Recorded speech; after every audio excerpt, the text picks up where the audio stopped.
इस एडवेंचरस कहानी की शुरुआत होती है एडिथ नाम की एक लेडी को दिखाते हुए, जिसका मानना ये था कि भूत प्रेत और आत्माएं होती हैं और वो किसी न किसी फॉर्म में मौजूद थी। लेकिन अब अचानक एडिथ अपने बचपन का एक समय याद करने लगी थी जब उसकी मदर की अचानक से मृत्यु हो चुकी होती है। इसका रीजन क्या था किसी को भी अंदाजा नहीं होता। सभी लोग एडिथ के मदर के फ्यूनरल के लिए जमा थे और उन्हें श्रद्धांजलि दे रहे थे। अब ये सारी चीजें होने पर एडिथ जब अपने कमरे में सोई हुई थी तभी उसके पास एक काला साया आता है जो और कोई नहीं बल्कि एडिथ की मदर थी। एडिथ की मदर उसके पास आकर बहुत ही प्यार से उसे समझा रही होती है कि तुम क्रिम्सन पीक से बच कर रहना। एडिथ तो इस बात से बहुत ही ज्यादा डर गई और चिल्लाने लगी, लेकिन अगले ही मोमेंट में वो काला साया यानी कि एडिथ की मदर की आत्मा वहां से गायब हो चुकी थी। लेकिन एडिथ ने बचपन से ही अपनी मदर द्वारा कही गई वो बातें दिमाग में बिठा ली होती हैं कि उसे क्रिम्सन पीक से बच कर रहना है। अब यहाँ पर पूरे 15 साल बीत जाते हैं और एडिथ काफी बड़ी हो चुकी थी। उसके पापा एक अच्छे बिजनेसमैन होते हैं जो बहुत अमीर थे, लेकिन इन सारी ऐशो आराम की चीजें छोड़कर एडिथ को मन था कि वो नॉवेल लिखे। उसे तरह तरह की फिक्शनल कहानियां, ये सारी चीजें लिखना काफी पसंद होता था। इन्हीं रीजंस की वजह से एडिथ अपनी एक नॉवेल लेकर एक पब्लिशर के पास जाती है जिससे कि वो उसकी कहानियां पब्लिश कर सके।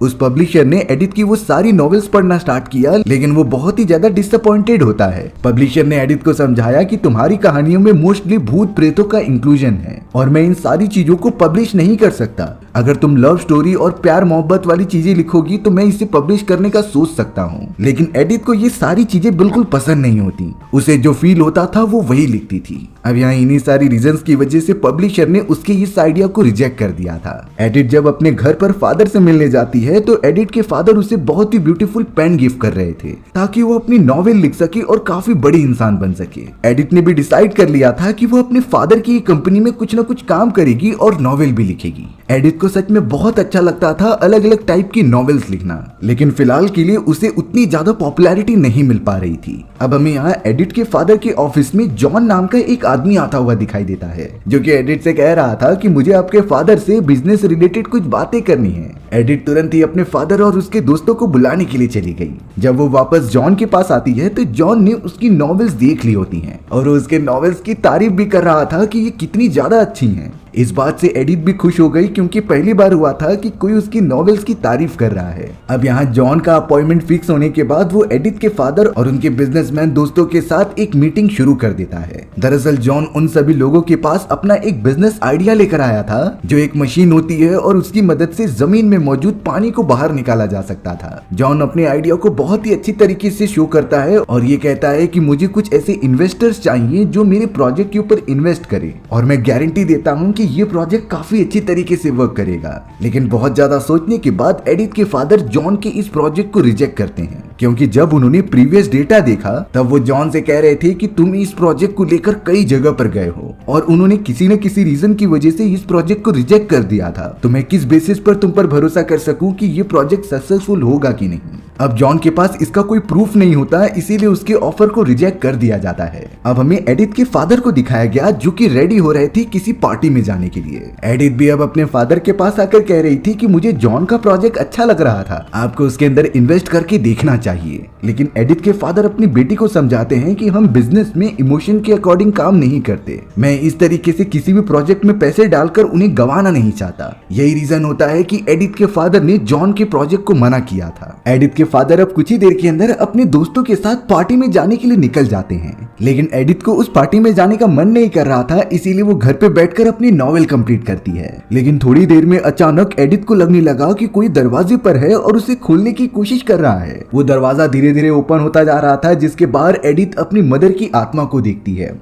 एडिथ इस बात से बहुत ही ज्यादा डर गई और दरवाजे को जाकर बंद कर दिया, लेकिन फिर भी उसकी माँ की आत्मा उसके अंदर से आ जाती है और एडिथ को डराने लगती है। वो तो एडिथ को आज भी वही कह रही थी कि तुम्हें क्रिम्सन पीक से बचकर रहना होगा। एडिथ तो अभी भी इन सारी चीजों का मतलब नहीं समझ पाई थी जो उसकी माँ की आत्मा आकर बता रही होती है। अब अचानक थोड़ी देर के अंदर एडिथ की एक सर्वेंट ने बताया कि तुमसे मिलने के लिए जॉन नाम का एक आदमी आया है। जॉन यहाँ पर एडिथ से कुछ बात करने लगा और उसे कन्विंस कर लेता है कि हमें तुम्हारे फादर की उस पार्टी में जाना चाहिए। एडिथ भी कहीं न कहीं जॉन को पसंद करती थी, इसीलिए वो उसके साथ पार्टी में चली जाती है। अब हमें पता चला कि उस बड़ी सी पार्टी के अंदर जॉन की एक बहन डैना भी थी। डैना तो लगातार सभी का एंटरटेनमेंट करने के लिए पियानो बजा रही होती है जिस पर सभी डांस कर रहे थे। जॉन तो अब एडिथ को डांस के लिए पूछता है और अब वो दोनों बड़े प्यार से डांस करने लगे थे। लेकिन अब एडिथ के फादर को कहीं ना कहीं जॉन के ऊपर शक होने लगा होता है। उसे ये नहीं समझ रहा था कि आखिर ये हमारी फैमिली से इतना क्लोज क्यों होना चाहता है, जबकि मैंने तो इसका प्रोजेक्ट बुरी तरीके से रिजेक्ट कर दिया था। एडिथ के फादर ने तो अपने एक जासूस को कह दिया कि तुम जॉन और उसकी बहन डेना के बारे में सारी चीजें पता करो, आखिर ये कहां से आते हैं और क्या काम करते हैं। वो जासूस तो तुरंत ही निकल पड़ता है ये इन्फॉर्मेशन कलेक्ट करने के लिए। अब हमें एडिथ का एक दोस्त डॉक्टर दिखाया जाता है जो उसे अपने घर पर बुलाकर समझा रहा था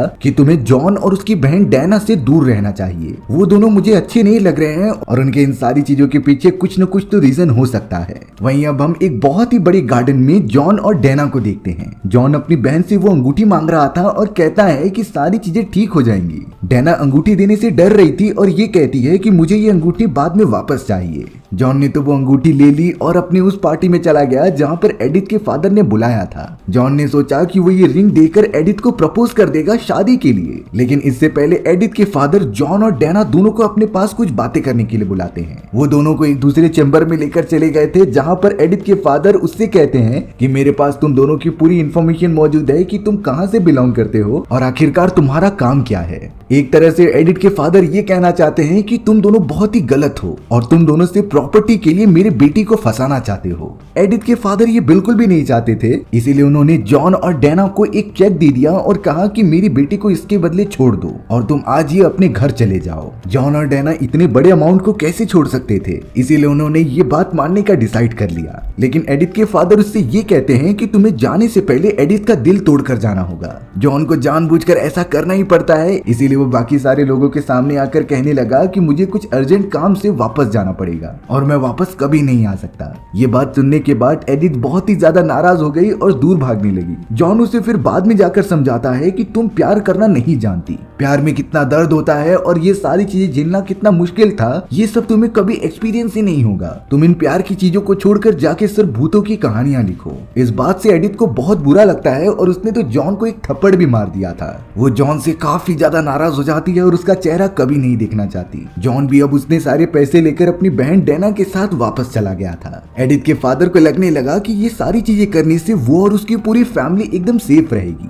अब एक दिन यहाँ एडिथ के फादर अपने वॉशरूम में होते हैं जो कि फ्रेश हो रहे थे, तभी उन्हें पीछे की तरफ से कुछ आवाजें आती हैं जिसे कि वो देखने चले गए थे। अगले ही मोमेंट में एडिथ के फादर के पीछे कोई अनजान सी चीज आ जाती है जिसने कि उन्हें पकड़कर काफी ज्यादा मारना स्टार्ट कर दिया था। वो तो एडिथ के फादर का सर लगातार बेसिन के ऊपर पटक पटक के उन्हें जान से खत्म कर देता है। वहीं अब एडिथ को जॉन ने लेटर लिखा था जिसमें कि वो सारी सच्चाई बता देता है कि तुम्हारे फादर ने मुझे ये लेटर देकर ये सारी चीजें करने के लिए कहा था ताकि मैं तुम्हारी लाइफ से हमेशा के लिए चला जाऊं। हालांकि मेरे गरीब कंडीशन के कारण मैंने वो पैसे एक्सेप्ट कर लिए, पर मैं तुमसे प्यार करना बंद नहीं कर सकता। मुझे पहले ही मोमेंट से प्यार था और मैं हमेशा करता रहूंगा। एडिथ को समझ में नहीं आता वो क्या करे, इसीलिए वो तुरंत ही होटल में चली गई जहाँ पर जॉन रुका हुआ था। लेकिन वहाँ के रिसेप्शनिस्ट से एडिथ को पता चला कि जॉन यहाँ से जा चुका है। एडिथ काफी ज्यादा दुखी होकर वहाँ से दूर जाने लगी, तभी वो ठीक सामने जॉन को देखती है। जॉन ने तो एडिथ को गले लगा लिया और ये कहने लगा कि मेरी बहन को मैंने भेज दिया है, लेकिन मैं तुम्हें छोड़कर नहीं जा पाया क्योंकि मैं तुमसे प्यार करता हूँ। और अब तो दोनों ही एक दूसरे के प्रति अपना प्यार जाहिर करते हैं। तभी उस जगह पर एडिथ का एक लॉयर आ जाता है जिसने कि ये बताया कि आपके फादर की मृत्यु हो चुकी है। एडिथ जल्द से जल्द जॉन के साथ हॉस्पिटल में जाती है और अपने फादर की डेड बॉडी को देखती है, लेकिन अभी तक उन्हें पता नहीं चला कि उसके फादर की मृत्यु कैसे हुई। एडिथ बहुत ही ज्यादा दुखी हो चुकी थी, लेकिन फिर भी वो किसी भी तरीके से उसके फादर का फ्यूनरल करते हैं। ये सारी चीजें होने के बाद एडिथ ने बिना कुछ सोचे समझे जॉन से शादी कर ली थी। जॉन ने तो अपनी सिस्टर डेना से जो अंगूठी ली होती है वो उसे एडिथ को पहना देता है और शादी के बाद उसे लेकर आ जाता है लंदन अपने महल के अंदर। अंदर आते ही जॉन का एक नौकर उन्हें कॉन्ग्रेचुलेट कर रहा था और कहता है कि मैं आपको जानता हूँ, आप दोनों की शादी तो काफी साल पहले ही हो चुकी थी। ये बातें एडिथ ने जैसे ही सुनी वो तो सोचने लग जाती है कि आखिर ये क्या बोल रहे हैं, लेकिन जॉन ने उसका ध्यान भटका दिया और अपने महल में लेकर जाने लगा। जॉन का महल बहुत ही पुराना होता है, ऊपर से छत टूटी हुई थी, फ्लोर्स एकदम से बिखरे पड़े हुए थे और चारों तरफ एकदम अंधकार छाया था। अंदर पहुंचते ही एडिथ को ऐसा लगने लगा कि कोई उसके ऊपर नजर रख रहा है। वो जैसे ही थोड़ा सा पैलेस एक्सप्लोर करती है तभी उसे किसी लेडी की परछाई दिखाई देती है जो कि लिफ्ट से ऊपर की तरफ जा रही थी। एडिथ उसका पीछा करते हुए वहां तक पहुंच गई और जॉन को भी इस बारे में बताया, लेकिन जॉन तो इन सारी चीजों को मना करते हुए कहता है कि ये तुम्हारा वहम होगा।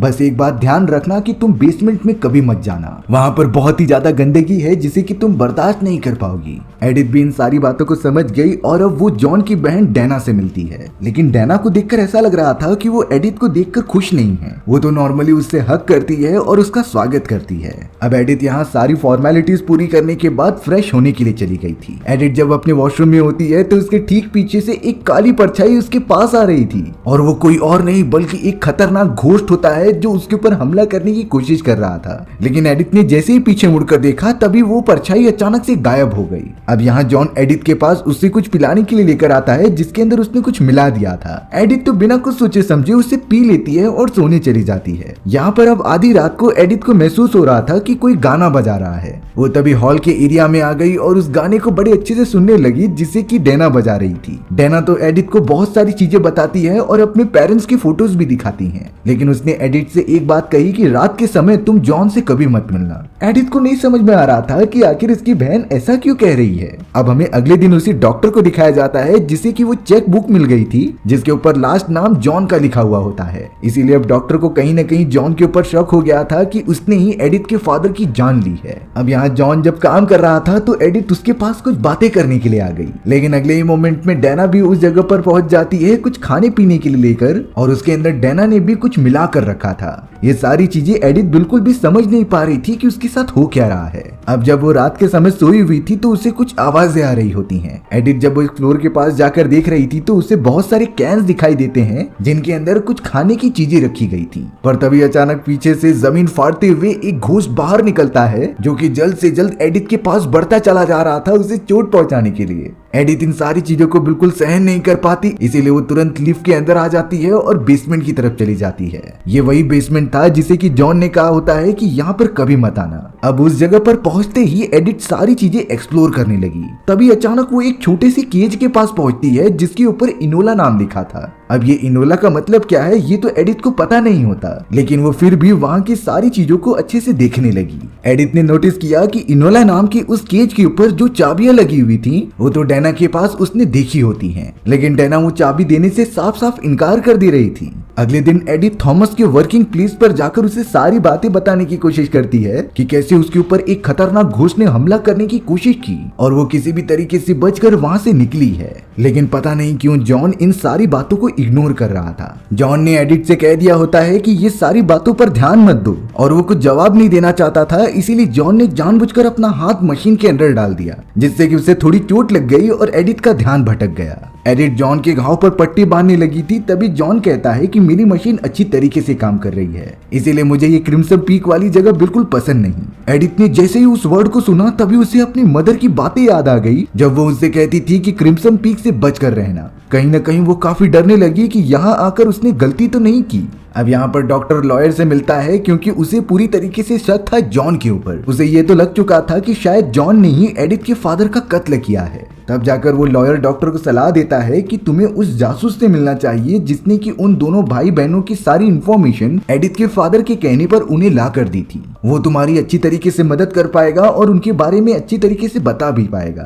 अब हम यहाँ एडिथ को देखते हैं जो कि अपने बेड पर सोई हुई थी। उसे अचानक से बीच रात में ही काफी सारी आवाजें आने लगी और ये महसूस होने लगा कि उसके कमरे में कोई तो आत्मा मौजूद है। एडिथ तुरंत ही उठकर उस आत्मा से कहने लगी होती है कि अगर तुम यहाँ पर प्रेजेंट हो तो मेरा हाथ पकड़ कर दिखाओ। थोड़ी देर के अंदर कोई एडिथ का हाथ पकड़कर नीचे खींच देता है जिससे कि एडिथ को काफी ज्यादा चोट लगी। एडिथ अब धीरे धीरे बढ़ती चली जा रही थी वॉशरूम के अंदर और बाथ टब में उसे एक आत्मा दिखाई दी थी जिसके चेहरे पर काफी बुरे निशान मौजूद थे। वो स्पिरिट तो अब धीरे धीरे बाथ टब से निकलते हुए आगे बढ़ जाती है और एडिथ पर हमला करने आ जाती है, लेकिन वो स्पिरिट बार बार यही कह रही थी कि उसकी मौत तुम्हारे हाथों ही लिखी है। एडिथ जोर जोर से चिल्लाती हुई हॉल वाले एरिया में आ गई थी जहाँ पर अब जॉन और उसकी बहन डैना भी मौजूद होती है। एडिथ कह रही थी कि वो बुरी आत्मा मेरे पीछे पड़ी हुई है, लेकिन जॉन और डैना उसे संभाल कर बिठाते हैं और कहते हैं कि ये तुम्हारा वहम हो सकता है, ऐसी कोई भी चीज यहाँ पर मौजूद ही नहीं है। दोनों ने जल्द से जल्द एडिथ को कंफर्टेबल किया और उसे अपने कमरे में वापस भेज दिया सोने के लिए। जॉन और डैना अब साइड में चले जाते हैं और डैना उसे कह रही थी कि इसे सब कुछ पता चलना नहीं चाहिए। इससे पहले हमें सारे प्रॉपर्टीज के पेपर पे एडिथ के सिग्नेचर्स ले लेने चाहिए। जॉन भी अपनी बहन की इस बात से हाँ में हाँ मिलाता है। अब अगले दिन जॉन एडिथ को लेकर एक पोस्ट ऑफिस में आ जाता है क्योंकि वहाँ पर उनके लिए कुछ लेटर्स आए थे। एडिथ किसी भी तरीके से उन दोनों लेटर्स को वहाँ पर ले लेती है, लेकिन जब एडिथ और जॉन वहाँ से जाने लगे तो काफी ज्यादा तूफान का खतरा महसूस होने लगा। इसीलिए अब एडिथ और जॉन को वो रात उसी होटल में गुजारनी पड़ती है। दोनों पहली बार इतनी ज्यादा क्लोज थे और काफी अच्छी टाइम स्पेंड कर रहे थे। अब हमें वही डॉक्टर दिखाया जाता है जो कि उसी जासूस के पास आकर काफी इंफॉर्मेशन ले रहा था जॉन और डेना के बारे में। वो जासूस डॉक्टर को बताता है कि जॉन की पहले से काफी सारी शादियां हो चुकी हैं और यही रीजन था कि एडिथ के फादर उसे अपनी बेटी से शादी करने के लिए मना कर रहे थे। डॉक्टर को देखते ही देखते जॉन की काफी सारी बातें पता चल जाती हैं। अब यहाँ पूरे एक दिन गुजारने के बाद एडिथ और जॉन वापस अपने महल में आ चुके थे। एडिथ तो यहाँ डेना को बताती है कि हम होटल में रुके थे और पहली बार हमने इतना समय साथ में गुजारा। डेना पता नहीं क्यों ये चीजें सुनकर काफी गुस्सा हो गई और प्लेट में रखे गए सारे स्नैक्स नीचे फेंक दिए। एडिथ नहीं समझ पाती कि आखिर डेना का इस तरीके से बिहेवियर क्यों चेंज हो रहा है। तब जाकर डेना बात बदल देती है कि मैं सिर्फ तुम दोनों की फिक्र कर रही थी। अब अचानक एडिथ ने टेबल के पास देखा कि कई सारी चाबियां रखी गई हैं और उसी चाबी के अंदर इनोला नाम लिखा हुआ था। इसीलिए वो चाबी के साथ अपने दोनों लेटर्स चुरा कर अपने कमरे में आ गई। एडिथ सबसे पहले उनमें से एक लेटर को पढ़ती है जो और कुछ नहीं बल्कि उसकी प्रॉपर्टीज के पेपर थे। एडिथ चाहती थी कि ये पूरी प्रॉपर्टी जॉन को मिल जाए जिससे कि हम अच्छी तरीके से रहें, लेकिन साइन करने से पहले वो जैसे ही दूसरे लेटर को पढ़ती है तो वो इनोला के बारे में था। इसीलिए अब एडिथ बिना कोई सिग्नेचर किए बेसमेंट में आ गई और चाबी की मदद से उस केज को ओपन करके देखा।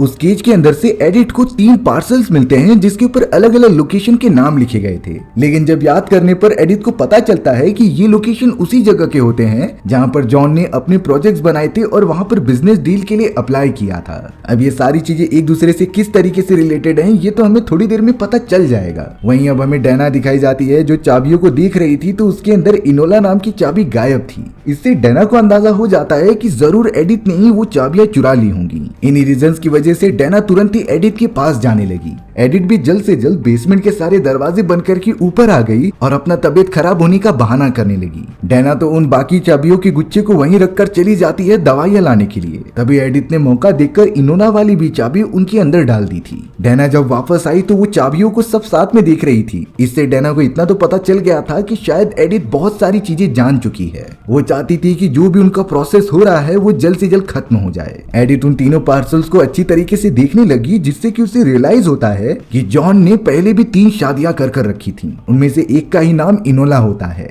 कुछ ऐसे रीजंस थे जिससे कि जॉन इन लड़कियों से शादी करता और फिर इन्हें जान से मार देता। जो ड्रिंक्स इनोला को पिलाए जा रहे थे वो कोई नॉर्मल ड्रिंक्स नहीं होते बल्कि उनके अंदर जहर मिलाया गया था, क्योंकि थोड़ी देर के अंदर एडिथ के मुंह से भी खून निकलने लगा जिससे कि वो बहुत ही ज्यादा कमजोर हो गई और वहां से भागने की कोशिश करने लगी। लेकिन महल के बाहर बहुत ही बड़ा बर्फीला तूफान आया था जिसे पार करके वो इतनी आसानी से तो नहीं जा सकती। इसीलिए एडिथ घर के अंदर आ जाती है और बहुत ही ज्यादा कमजोर होकर बेहोश हो जाती है। कुछ ही देर के अंदर एडिथ के सामने डेना आ जाती है और उसे सूप पिलाने की कोशिश करती है, लेकिन एडिथ को पता था कि इसके अंदर जहर हो सकता है, इसीलिए वो सारी चीजें मना कर रही थी। लेकिन यहाँ डेना जानबूझकर उसे सारे खाने खिला रही थी जिसके अंदर जहर होता है। जॉन ने जब एडिथ की ये कंडीशन देखी तो वो अपनी बहन के पास आकर कहने लगा कि बस करो, मैं एडिथ को इस कंडीशन में नहीं देख सकता। तब जाकर डेना जॉन को रियलाइज कराने लगी कि अगर हमने ऐसा नहीं किया तो हम पकड़े जाएंगे और फिर हमें फांसी लगा दी जाएगी, इसीलिए अपनी ये सच्चाई पाने के लिए हमें उसे मारना ही होगा।